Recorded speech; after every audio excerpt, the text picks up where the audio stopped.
네, 안녕하세요. 네, 반갑습니다.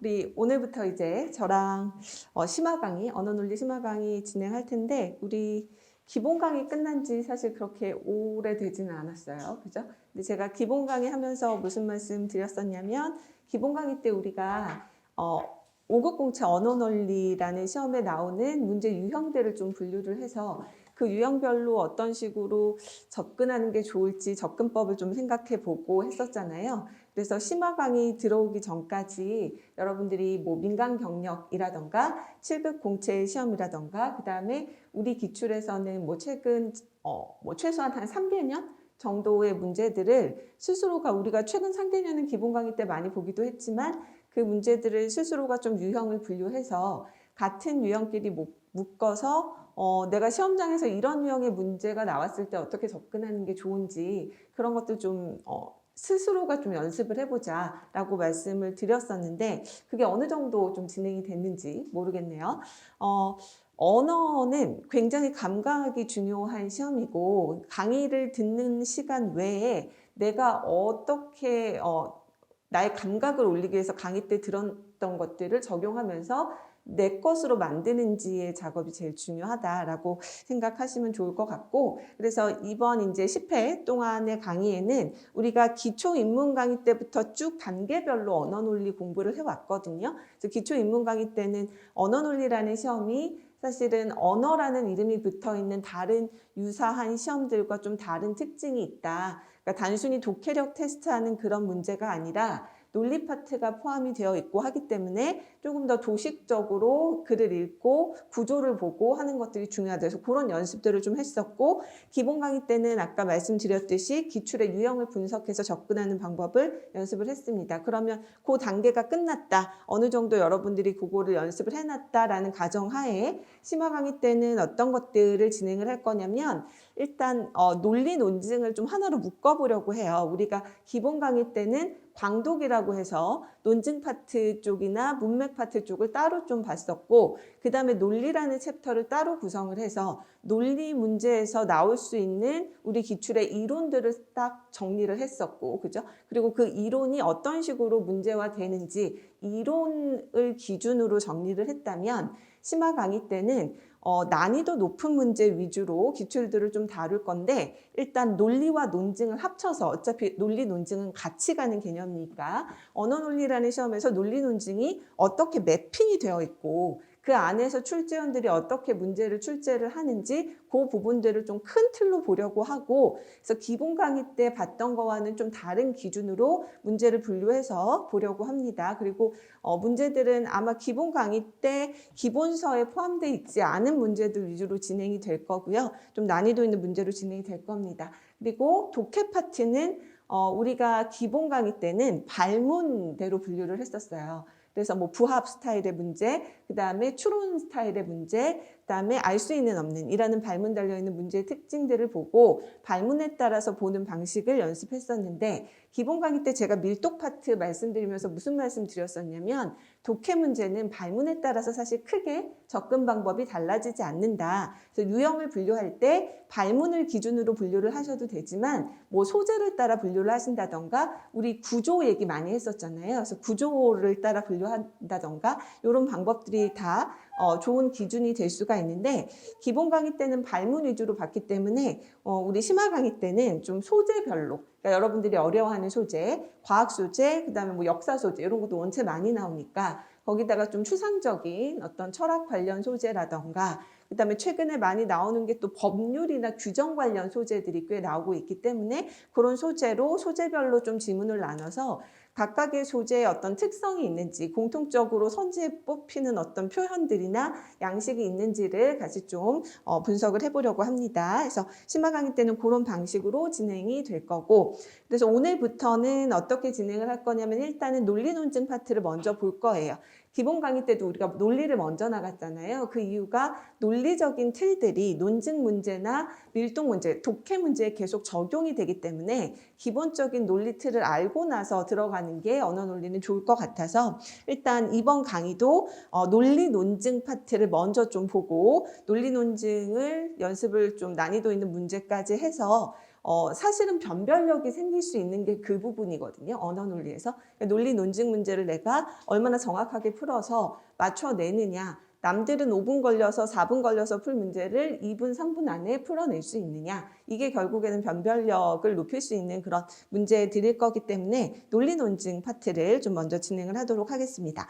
그러면 우리 일단 칠판을 같이 좀 볼게요. 크게 매핑을 좀 하고 들어갈 건데 언어 논리 논리 파트 나갈 때 제가 언어 논리의 논리는 두 개의 기둥을 세워놓고 들어가야 된다. 이런 말씀 드렸을 거예요. 그래서 아마 연역하고 귀납을 딱 기둥을 세워놓고 연역 논증, 연역 논리, 귀납 논증, 귀납 논리 이 두 개의 기둥을 세우고 여기에 관련된 이제 이론들이 어떤 게 나오는지 이렇게 봤었는데 이제 심화 강의 때는 그러면 이 연역이라는 영역 쪽에서 일단 나올 수 있는 문제들을 한번 쭉 정리를 해보도록 하겠습니다. 일단 우리 연역은 기본 강의 때 배웠던 거 한번 다시 복기를 해보면 연역은 요게 연역이었죠. 연역을 개념 정의해라 라고 한다면 결국 전제가 참일 때 결론이 반드시 참이 되는 이런 논증을 연역 논증이라고 했었습니다. 그죠?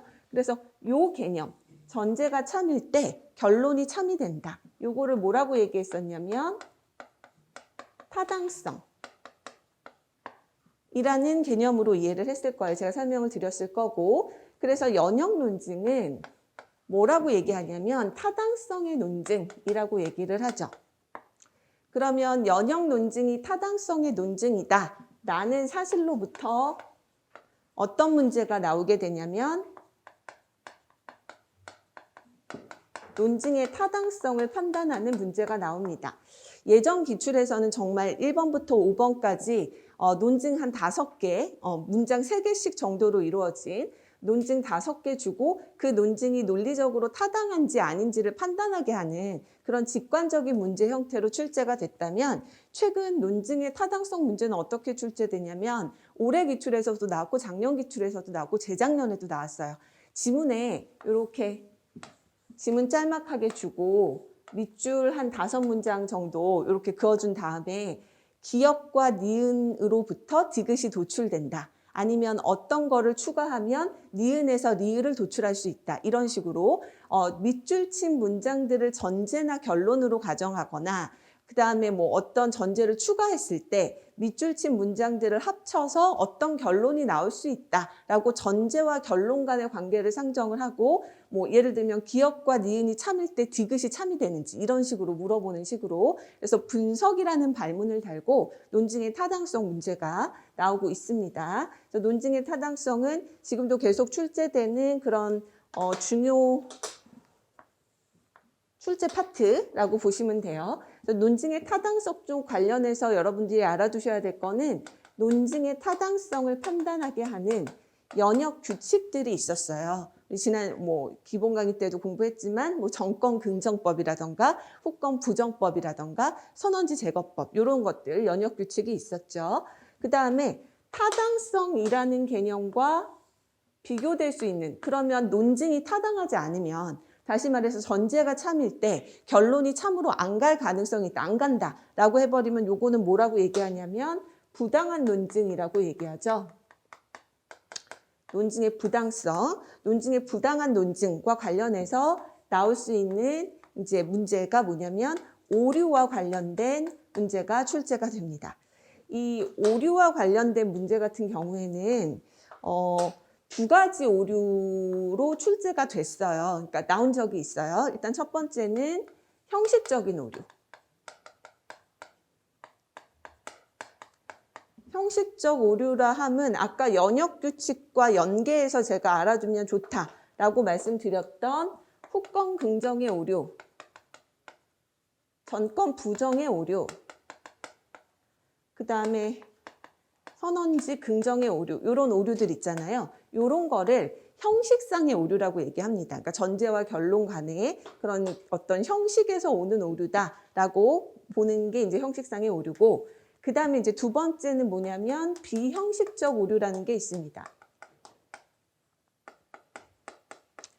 비형식적 오류는 형식이 아니라 내용상의 오류를 의미한다라고 보시면 돼요. 그래서 비형식상의 오류는 또 두 가지 정도로 분리해서 여러분들이 알아주시면 되는데, 심리적 오류에 해당되는 것들이 있고, 이게 제일 많이 나와요. 자료적 오류. 물론 뭐 언어적 오류 이런 것도 있는데, 일단 출제가 많이 된 거는 요 두 개의 파트니까 우리가 요거는 기본 강의 때 공부를 했는데, 비형식적 오류에 대해서는 공부를 안 했어요. 그래서 오늘 아마 이 부분 다루게 됩니다. 그래서 비형 오류와 관련된 문제가 출제가 된다. 그 다음에 또 어떤 스타일로 부당성, 어떤 부당한, 그러니까 타당하지 않은 논증을 가지고 문제를 뽑냐면, 우리 많이 봤던 비판과 반박 쪽 관련해서 요거와 관련된 이제 문제가, 부당성과 관련해서 이제 문제가 나오죠. 비판 반박의 핵심은 뭐냐면, 전제가 참일 때 결론이 반드시 참이 되는 게 타당한 논증이니까, 비판 반박은 전제가 참이어도 결론이 참이 되지 않는다라고 공격을 하는 거예요. 이런 방식으로. 그래서 결국 논증, 타당한 논증, 연역 논증에서 비판과 반박, 공격하는 그런 논증을 공격하는 그런 것과 관련된 문제가 출제가 됩니다. 그래서 논증의 타당성 관련해서는 이 정도의 문제들이 출제가 된다라고 보시면 되고, 오류 쪽과 비판 반박 쪽, 요거 기억하시면 될 것 같고, 그 다음에 이제 연역 쪽에서 정말 중요한 게 뭐였냐면, 연역은 우리 왜 가언 논리, 정언 논리 두 개 구분해서 공부했었잖아요. 기본 강의 때. 그래서 결국 연역 논증은 제일 중요한 게 명제와 관련된 얘기가 정말 중요하거든요. 그래서 요 명제와 관련해서 제일 많이 듣고 여러분들이 이제 문제화 되니까 알아두셔야 되는 거는 이 개념이다. 모순이라는 개념은 제가 계속 강조를 했을 거예요. 그래서 이 모순과 관련해서 문제들이 계속적으로 출제가 되는데, 어떤 문제들이 일단 출제가 되느냐. 첫 번째는 모순하고 반대 관계를 비교하는 이런 문제들이 출제가 되죠. 그래서 우리 대당사각형 기본 강의 때 배웠잖아요. 그 안에 들어가 있는 개념들, 모순, 반대, 그 다음에 뭐 소반대도 있었고, 양립도 있었고, 대소관계, 함축 이런 관계들이 있었죠. 그래서 그런 관련 관계들 간의 모순과 그런 관계들의 차이점을 제대로 비교할 수 있는지를 물어보는, 그 중에서도 이제 반대가 모순이랑 가장 의미상으로 비슷하다 보니까 두 개를 구별해내는 문제가 종종 나오곤 했습니다. 그 다음에 이제 모순을 통해서 확정적인 정보를 알아내는 방법이 있어요.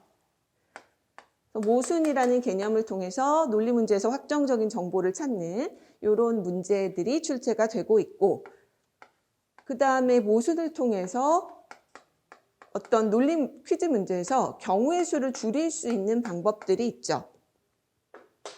그래서 결국 이 두 가지는 논리 퀴즈와 관련된 영역으로 계속적으로 출제되고 있는 부분이다라고 보시면 되고, 그 다음에 모순과 관련해서 또 나올 수 있는 게, 이 모순과 관련된 모순을 통해서 비판할 수 있는 방법.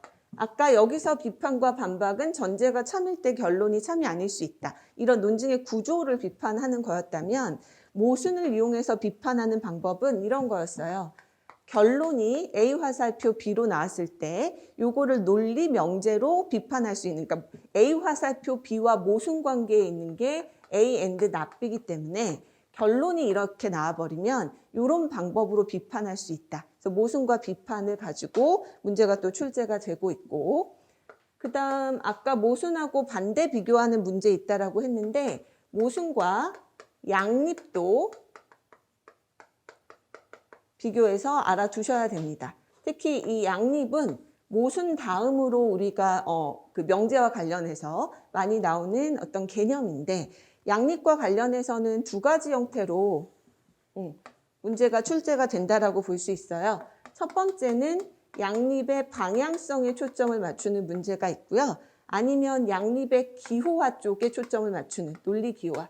그러니까 약간 읽어서 푸는 문제와 독해로 푸는 문제와 논리로 푸는 문제로 양립이 좀 대별돼서 출제가 되고 있다라고 보시면 되고, 그 양립의 기호화가 사실 모순과 좀 헷갈릴 여지가 있어서, 모순은 이런 식으로 표시를 하지만 기준 명제 A 화살표 B와 양립 관계에 있는 거는 많이 쓰이는 게 not A and B가 많이 쓰이죠. 그래서 요 모순의 기호화와 양립의 기호화가 not이 어디에 붙는가로 조금 헷갈릴 여지가 있기 때문에 요 부분을 비교하는 스타일의 문제가 출제가 되고 있습니다. 그래서 연역 쪽에서 출제되는 문제 패턴은 요 두 가지.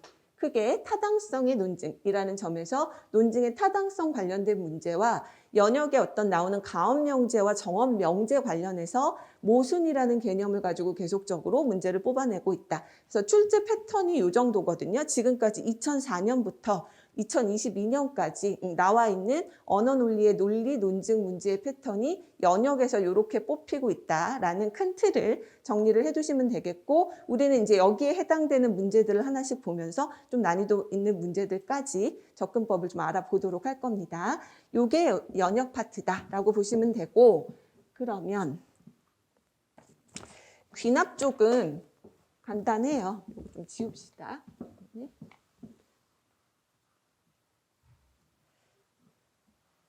귀납은 사실 논리 영역에서 출제되는 거는 그렇게 많지는 않고, 귀납은 거의 논증의 스타일로 출제가 많이 되는데, 연역이 전제가 참일 때 결론이 반드시 참인 논증이라면 귀납은 전제가 참인데 결론이 참이 아닐 수도 있죠. 그러니까 참이 될 수도 있고 거짓이 될 수도 있는 논증을 귀납 논증이라고 보시면 되고, 요런 스타일을 뭐라고 우리가 얘기했냐면 요거 개연성의 논증이다라고. 귀납은 이 개연성이라는 개념으로 인해서 어떤 문제가 나올 수가 있냐면, 이 전제에 뭔가 다른 전제를 하나 추가를 해서 이 전제가 결론의 참이 될 가능성을 더 높이게 되면 이 전제는 결론을 강화하는 전제라고 얘기를 하고, 동일하게 어떤 전제를 추가를 했는데 이번에는 그 전제가 결론이 참이 될 가능성은 오히려 낮추고 결론이 거짓이 되게 더 만든다라고 하면 이 추가된 전제는 결론을 약화하는 전제라고 얘기를 합니다. 그래서 사실 귀납 논증의 핵심은 여기에 있죠. 강화 약화. 연역에는 강화 약화라는 표현 자체를 쓸 수가 없다라고 제가 말씀을 드렸어요. 연역은 타당하거나 부당하거나 둘 중 하나예요. 근데 전제를 추가해서 강화 약화 여부를 우리가 확인할 수 있는 게 이제 귀납 논증이고, 강화 약화라는 발문이 직접적으로 붙기도 하고 아니면 평가라는 발문을 주고 여기에 강화 약화 여부를 선택지에서 물어보기도 하죠. 그래서 이 발문들이 귀납의 핵심이다라고 보시면 되고요. 그 다음에 강화 약화 제외하고 그 귀납 연역에서는 일단 명제 자체가 중요한데, 귀납은 논증 그 자체가 중요해요. 귀납 논증 그 자체가 중요해서 그 귀납 논증의 종류가 여러 개가 있는데, 몇 개가 있는데 그 귀납 논증의 특이한 종류들을 지문으로 가져와서 그 부분에 초점을 맞춰서 문제를 내는 경우가 있습니다. 그래서 우리 종류 기본 강의 때 배웠던 거가 뭐가 있었냐면, 일단은 귀납적 일반화. 귀납적 일반화란 구체적인 몇 가지 사례만 가지고 일반적인 결론을 이끌어내는, 그러니까 그 전제들, 구체적인 전제들이 다 참이라 하더라도 일반화시킨 결론은 반드시 참이 아닐 가능성도 있는 거죠. 이 부분 가서 제가 다시 한번 설명드릴 거예요. 그래서 귀납적 일반화가 있고, 그 다음에 유비추리. 사실은 이 부분이 좀 핵심이죠. 유비논증. 많이 나와요. 그래서 유비논증은 약화시키는 방법 기억해 두시라고 말씀드렸고, 그 다음에 인과논증. 그 인과라는 개념이 논리적인 개념으로 상당히 중요하게 활용이 되기 때문에 원인과 결과 관계를 가지고 지문을 구성하는 그런 문제들이 많이 출제되고 있습니다. 그래서 미래 원인 발견법 관련해서 인과 논증도 문제에서 출제되는 양식을 좀 보실 필요가 있습니다. 그래서 이 정도 귀납은 크게 어떤 개연성과 귀납의 종류의 측면에서 특히나 이 두 가지 논증들을 좀 핵심적으로 보실 필요가 있고 출제가 되고 있으니까 이 정도 크게 언어 논리의 논리 논증을 연합을 해서 섞어서 큰 틀의 맵을 그리면 요 안에서 결국에는 언어 논리에서 나오는 논리 논증 문제가 다 여기서 벗어나지 않거든요. 이쪽에서 다 나온다라고 보시면 될 것 같습니다.